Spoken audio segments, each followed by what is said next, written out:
작년 2월 24일에는 러시아가 우크라이나를 침공하여 전쟁이 일어났습니다. 그리고 계속되고 있습니다.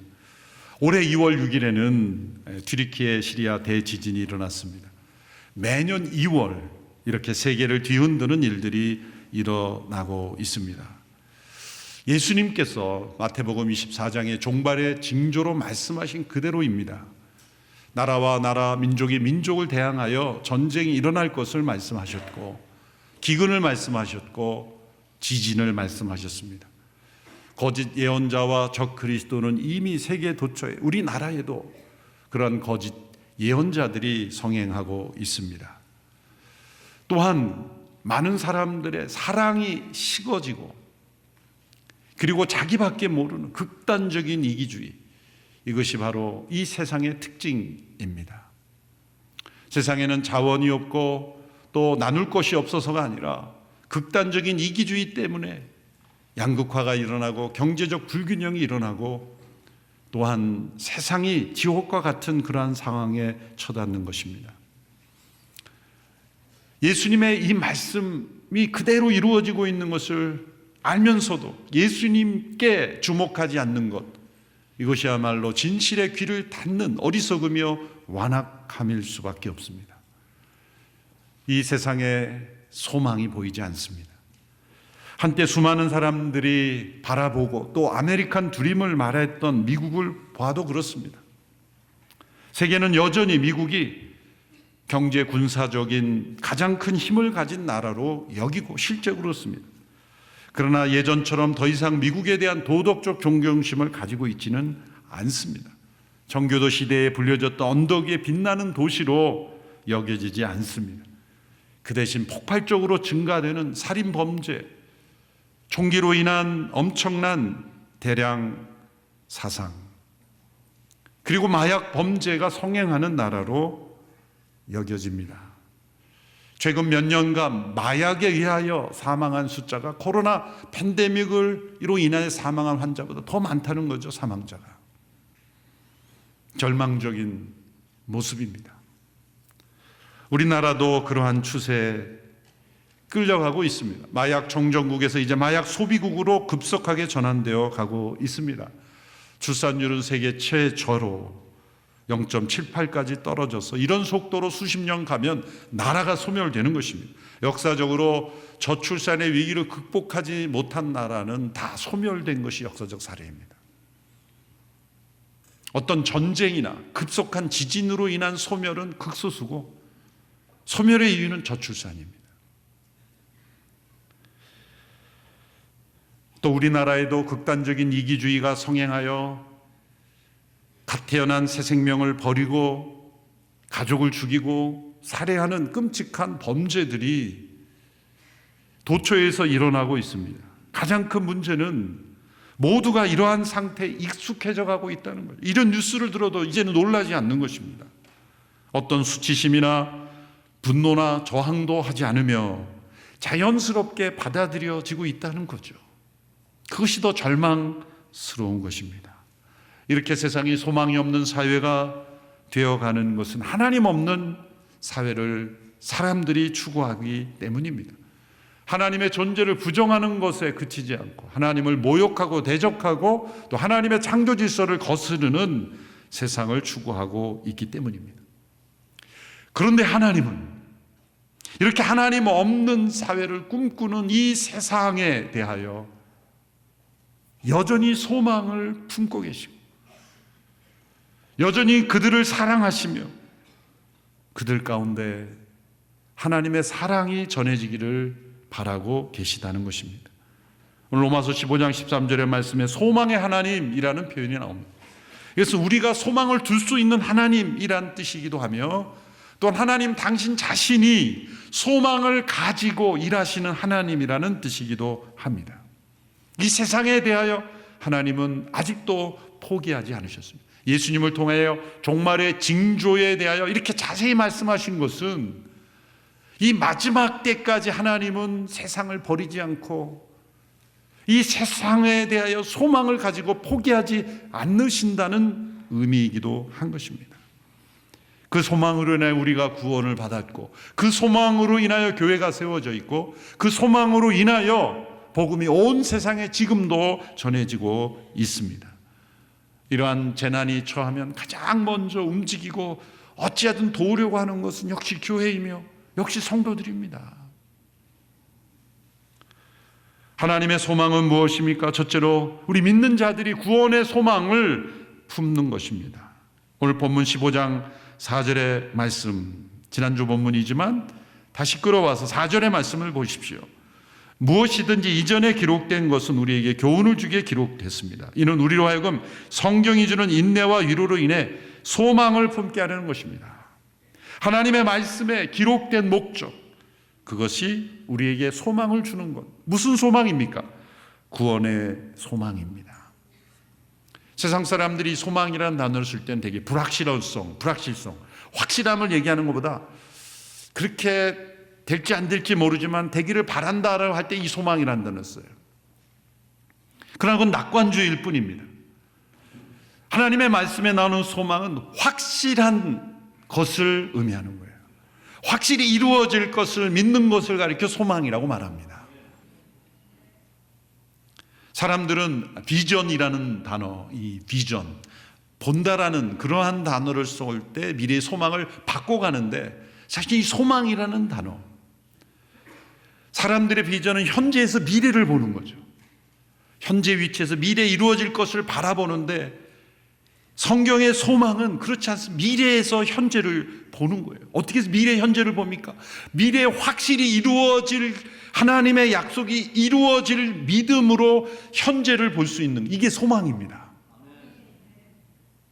우리는 현재에서 미래를 보는 것이 아니라 확실히 이루어질 미래에서 현재를 보는 거예요.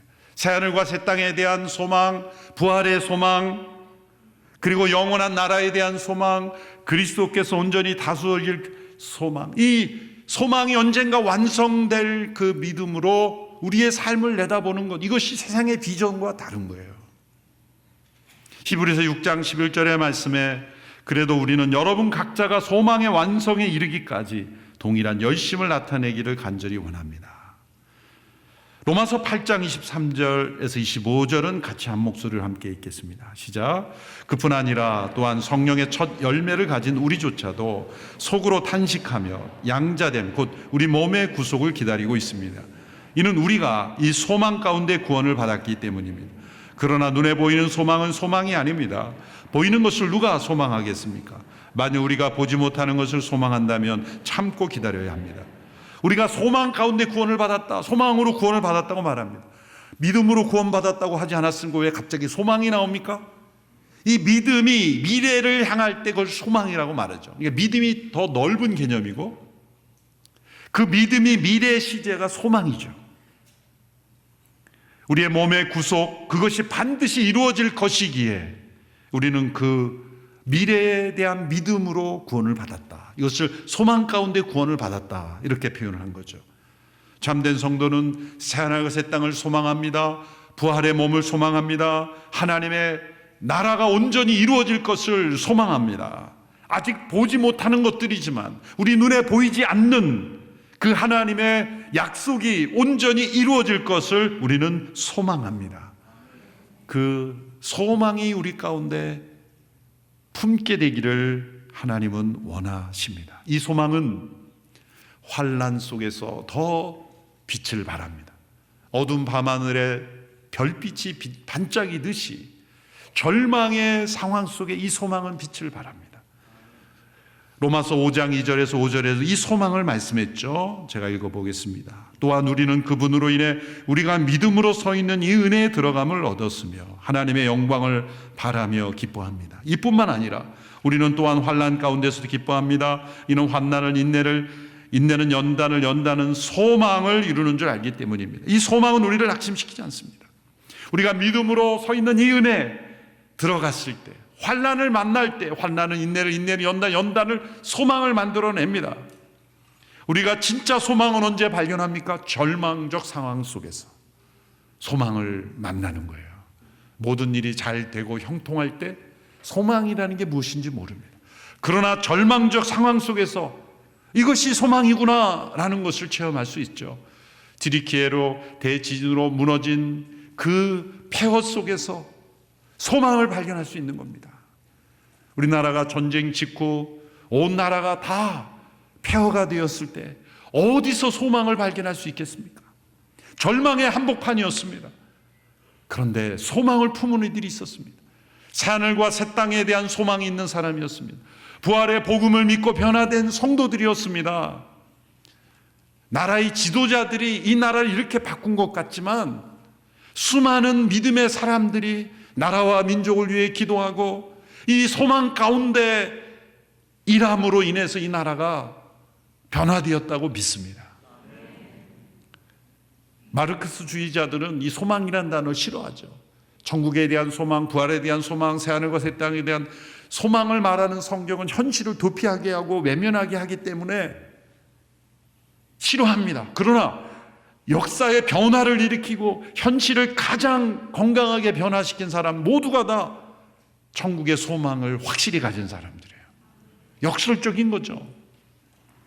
영원한 나라에 대한 소망을 확실히 한 사람들이 이 땅의 일에도 가장 충실하고 성실하고 그리고 적극적으로 살아간 사람들입니다. 이 나라 민족에 일어난 소망의 역사도 절망의 한복판에서 일어난 것입니다. 환난을 만날 때 환난은 인내를, 인내는 연단을, 연단은 소망을 이루게 됩니다. 하나님의 소망은 우리 믿음의 사람들이 환난 가운데서도 소망이 무엇인지를 보여주는 삶을 살기를 원하시는 겁니다.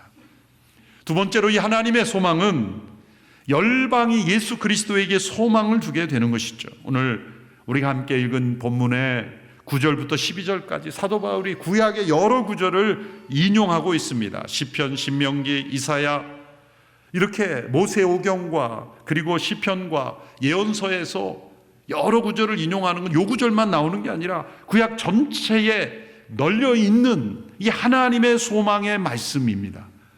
그것은 모든 민족과 열방이 그리스도에게 소망을 두게 변화되는 것, 이것이 하나님의 소망이라는 것을 말하고 싶은 겁니다.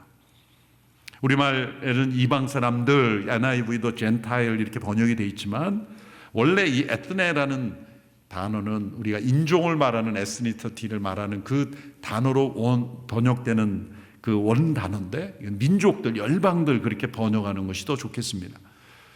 보시면 로마서 15장 9절은 시편 18편을 인용했죠. 내가 이방 사람들 가운데서 주께 찬양을 드리며 주의 이름을 찬송합니다. 로마서 15장 10절은 신명기 32장에서 인용했습니다. 열방아 주의 백성과 함께 기뻐하라.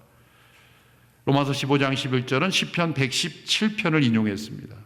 모든 이방 사람들아 열방이 주를 찬양하며 그를 찬송하라. 로마서 15장 12절은 이사야 11장 10절을 인용했습니다. 우리 한 목소리로 읽어볼까요? 시작.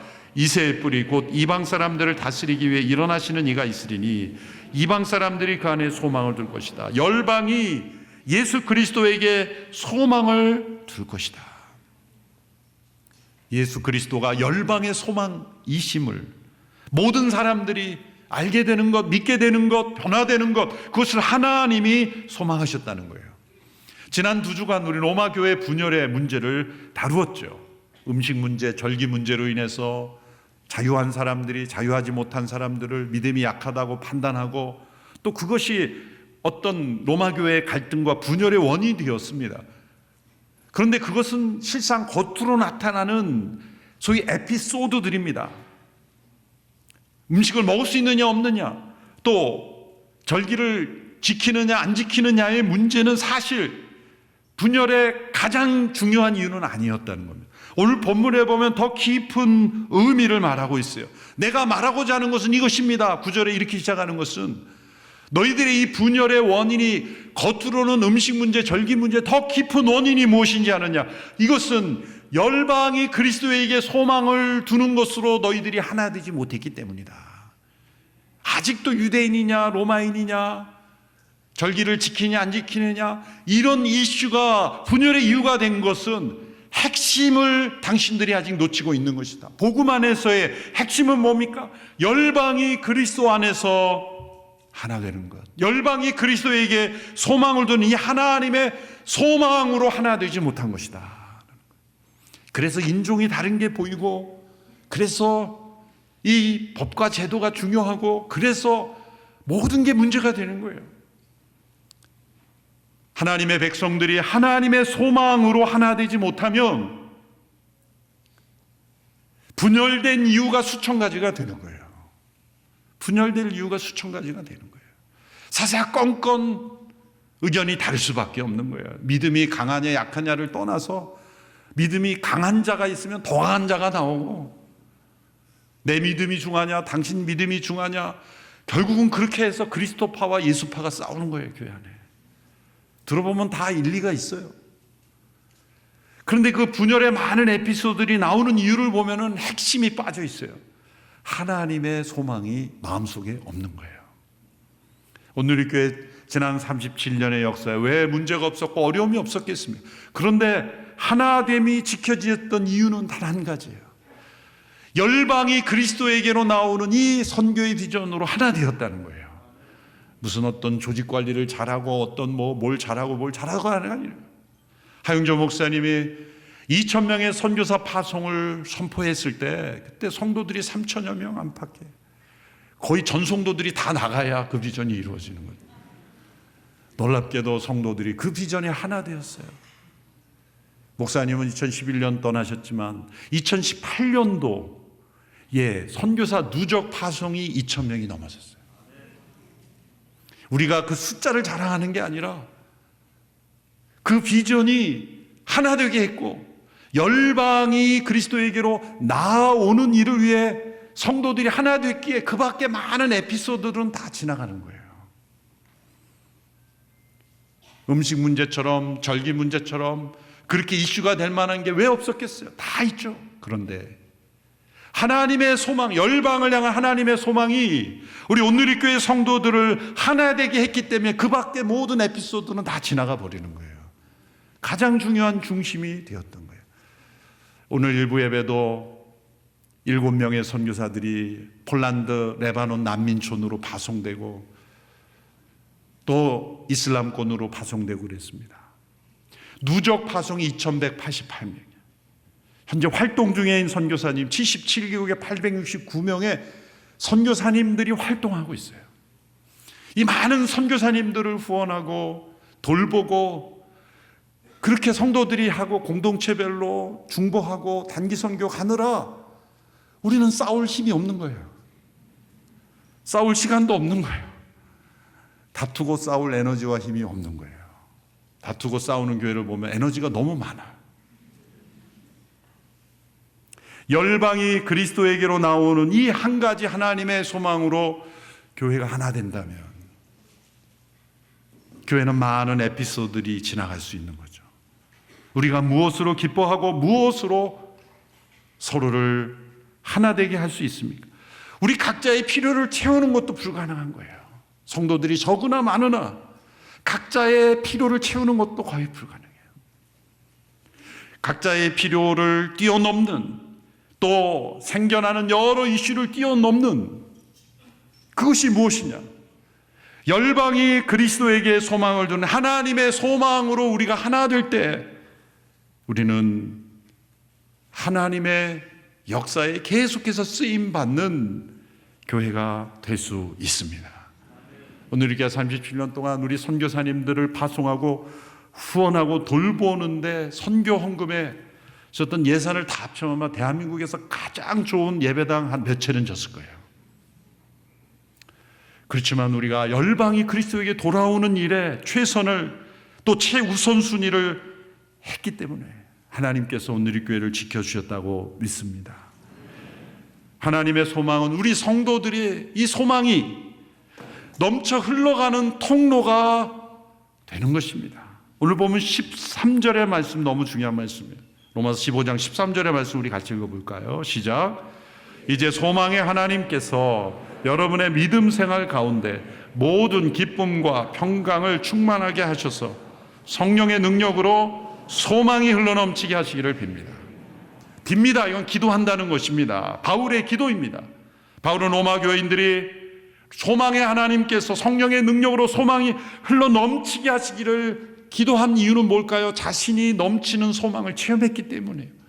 사도 바울이 이방인의 사도로 부름을 받았을 때 하나님이 부르셨으니까 어쩔 수 없지라고 그렇게 한 헌신이 아니죠. 그 안에 하나님의 소망이 흘러갔기 때문에 그가 이방인의 사도로 쓰임받을 수 있었습니다. 선교란 무엇입니까?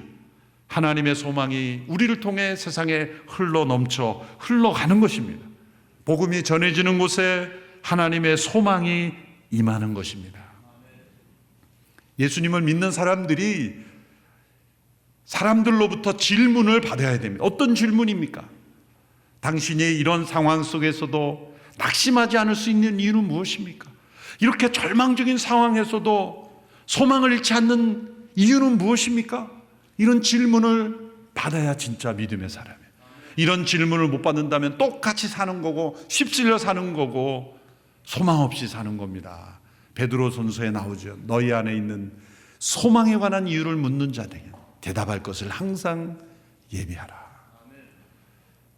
우리에게 소망의 이유를 물어보는 삶이 되기 위해서 우리에게 흘러넘쳐야 된다는 거죠. 흘러넘쳐야 되는 거죠.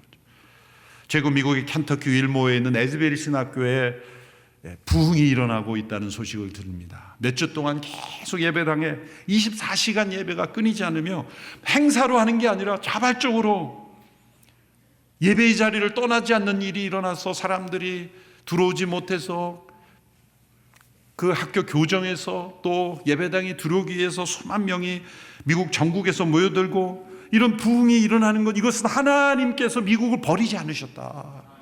너무나 세상은 세속화되고 하나님 없는 반기독교적인 사회가 되어가고 있지만 하나님은 미국에 소망을 두고 계신다는 증거예요. 성령의 능력으로 소망을 불러일으켜줘. 소망이 흘러넘치니까 사람들이 절망적인 영혼들이 그 소망의 물줄기를 따라 오는 것입니다. 사도 바울은 자신이 이렇게 소망이 흘러가는 통로가 되는 것을 가리켜 은혜라고 고백하고 있어요. 은혜. 로마서 15장 15절 16절을 보십시오. 제가 읽어드릴 때 은혜라는 단어가 몇 번 나오는지 카운트해 보세요. 자상하게 제가 밑줄을 쳐놨습니다. 그러나 하나님께서 내게 주신 은혜로 인해 여러분에게 몇 가지를 담대하게 쓴 것은 여러분에게 다시 생각나게 하기 위함입니다. 이 은혜는 나로 이방 사람을 위한 그리스도 예수의 일꾼이 되게 해서 하나님의 복음을 전하는 제사장 직무를 수행하게 하시려는 것입니다. 이로써 이방 사람을 제물로 드리는 이 성령 안에서 거룩하게 돼서 받으실 만한 것이 되게 하시려는 것입니다. 자신이 예수님의 일꾼이 되고 하나님 나라의 복음을 전하는 제사장 직무를 수행하는 것을 뭐라고 표현하면 은혜입니다. 두 가지 차원의 은혜가 있어요. 내가 받는 은혜가 있죠. 무조건적으로 나를 용서하시고 십자가의 대속으로 구원하시며 하나님 나라의 백성이 되게 하시고 하나님 자녀가 되게 하시는 이 은혜, 받는 은혜입니다. 두 번째 차원의 은혜는 소망이 흘러넘쳐 열방의 복음을 전하는 통로가 되는 은혜입니다. 여러분이 두 번째 은혜도 우리에게 함께 하시게 되기를 축원합니다. 첫 번째 은혜는 값없이 받는 거고 값없는 선택이 이루어진 거예요. 두 번째 은혜는 내가 드려야 됩니다. 내가 선택해야 합니다. 내가 결정해야 합니다. 내가 믿음으로 드려야 합니다. 내가 순종해야 누릴 수 있는 은혜입니다. 바울은 18절부터 21절까지 자신을 복음을 전하는 사도로 부름을 받은 그 은혜에 자신을 드렸을 때 어떤 일이 일어나는지를 간증하고 있어요. 예루살렘부터 일루리곤까지 복음이 두루 전파될 때 성령의 능력이 나타났다는 겁니다. 표적과 기사가 나타났다는 겁니다. 일루리곤은 지금의 유고슬라비아, 알바니아 거기 지역인데 그 지역까지 두루 다니며 복음을 전해서 예수님 믿는 사람들이 몇 생기면 교회를 세우고 또 자신은 떠나서 계속해서 갔을 때 놀라운 성령의 능력과 표적이 나타났다는 겁니다. 사람들은 이렇게 거꾸로 생각합니다. 성령의 능력이 나에게 임하면 제가 복음을 전하겠습니다. 그렇게 기다리기만 하니 성령의 능력이 임하지 않죠. 정반대입니다. 이렇게 복음이 온 세상에 전해지고 하나님의 소망이 흘러가는 통로가 되기를 결단하고 자신을 드릴 때 성령님의 능력과 표적이 나타나는 거죠. 저희 교회가 시작한 국제개발 NGO 더 멋진 세상 첫 번째 중요한 프로젝트가 세네갈에 있는 본나바 마을이었어요. 저도 몇 년 전에 방문했었죠. 사막에 아무것도 없는 마을이었어요. 국가에서도 제대로 돌보지도 않는 작은 부족 마을이었어요. 딴 세상과 같았어요. 그래도 세네갈이라는 나라는 국가적으로 아프리카에서는 잘 갖춰진 나라인데 작은 부족으로 들어가면 여전히 국가의 보호에서 제외된 그런 마을들이 있어요. 그 작은 마을을 우리가 입양해서 돕기 시작했는데 들어가는 것이 문제였죠. 그런데 그 본나바 마을에 추장의 동생이 종교 지도자입니다. 무슨 꾸랑 같은 걸 갖고 다니면서 하여튼 종교적인 역에서 이 사람 말을 다 듣는 거예요. 추장이 형님이고. 근데 우리가 그 땅에 들어갈 수 있게 된 계기가 우리보다 앞서 그 마을에 들어간 브라질 선교사 파울로라는 선교사가 있었습니다.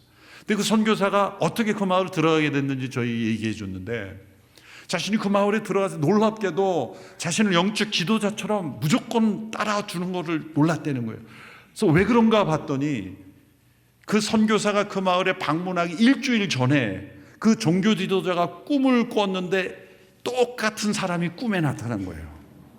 일주일 전에 본 그 사람이 나타난 거예요. 일주일 후에. 이 사람이 놀란 거예요. 두려움을 느낀 거예요. 그래서 주민들에게 말한 거예요. 이 사람이 시키는 건 무엇인지 그대로 하라. 추장이 명령을 내려서 도움의 손길이 필요할 때 저희를 만나서 저희가 들어가서 마음껏 도와줬을 때 추장의 아들도 한국에 데려와서 농업 교육도 시켜서 다시 보냈을 때 그 지역에 지금 딸기가 나고 양계장이 있고요. 그 가장 살기 좋은 마을이 되었어요.